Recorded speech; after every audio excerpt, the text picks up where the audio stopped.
ನಾಡಹಬ್ಬ ದಸರಾ ಸಂಭ್ರಮಕ್ಕೆ ಸಾಂಸ್ಕೃತಿಕ ನಗರಿ ಮೈಸೂರು ಸಿಂಗಾರಗೊಳ್ಳುತ್ತಿದೆ.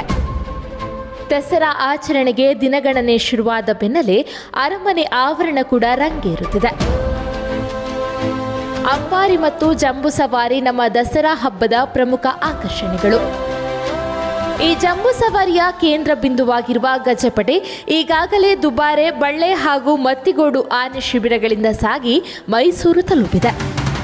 ಅರಮನೆಯ ಆವರಣದ ಬದಿಯಲ್ಲಿ ಗಜಪಡೆಗಾಗಿ ವಿಶಾಲವಾದ ಬಿಡಾರವನ್ನು ಹೂಡಲಾಗಿದೆ. ಮಾವುತರು ಮತ್ತು ಕಾವಾಡಿಗರ ವಾಸ್ತವ್ಯಕ್ಕೂ ಅಗತ್ಯ ವ್ಯವಸ್ಥೆಯನ್ನ ಕಲ್ಪಿಸಲಾಗಿದೆ. ಬಿಗಿ ಭದ್ರತೆ ಸೇರಿದಂತೆ ಸಕಲ ಸಿದ್ಧತೆಗಳನ್ನು ಮಾಡಿಕೊಳ್ಳಲಾಗಿದೆ.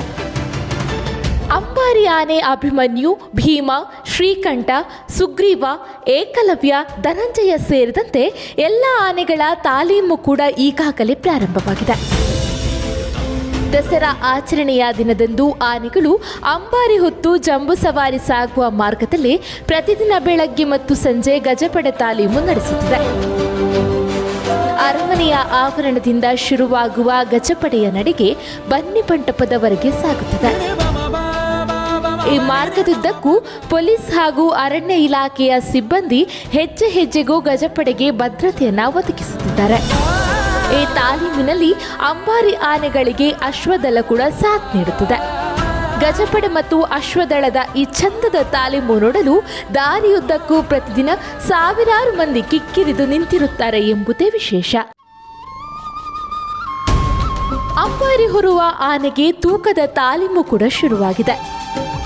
ಆನೆಯ ಬೆನ್ನ ಮೇಲೆ 200 ಕೆಜಿ ತೂಕದ ನಾಬ್ದ ಗಾದಿಯನ್ನ ಹಾಸಿ ಅದರ ಮೇಲೆ ಕಬ್ಬಿಣದ ತೊಟ್ಟಿಲನ್ನಿಟ್ಟು ಚಾಪು ಹಗ್ಗಗಳಿಂದ ಬಿಗಿಯಲಾಗುತ್ತದೆ. ಆ ತೊಟ್ಟಿಲಿನೊಳಗೆ ಮರಳಿನ ಮೂಟೆಗಳನ್ನು ಇರಿಸಿ ಹಂತ ಹಂತವಾಗಿ ತೂಕ ಹೆಚ್ಚಿಸುತ್ತಾ ಆನೆಗಳಿಗೆ ಭಾರ ಹೊರುವ ತಾಲೀಮು ನಡೆಸಲಾಗುತ್ತದೆ. ಬಿಡಾರದಲ್ಲಿ ಆನೆಗಳ ದೈನಂದಿನ ಆಹಾರಕ್ಕಾಗಿ ಎಲ್ಲ ರೀತಿಯ ವ್ಯವಸ್ಥೆಗಳನ್ನು ಅಚ್ಚುಕಟ್ಟಾಗಿ ಮಾಡಿಕೊಳ್ಳಲಾಗಿದೆ. ತಾಲೀಮಿನ ಬಳಿಕ ಸರದಿಯಾಗಿ ಆನೆಗಳ ಮೈ ತೊಳೆಯುವ ಮಾವುತರು ಭತ್ತವನ್ನ ಒಣಹುಲ್ಲಿನ ಜೊತೆ ಬೆರೆಸಿ ಆನೆಗಳಿಗೆ ಉಂಡೆ ಕಟ್ಟಿ ಕೊಡುತ್ತಾರೆ.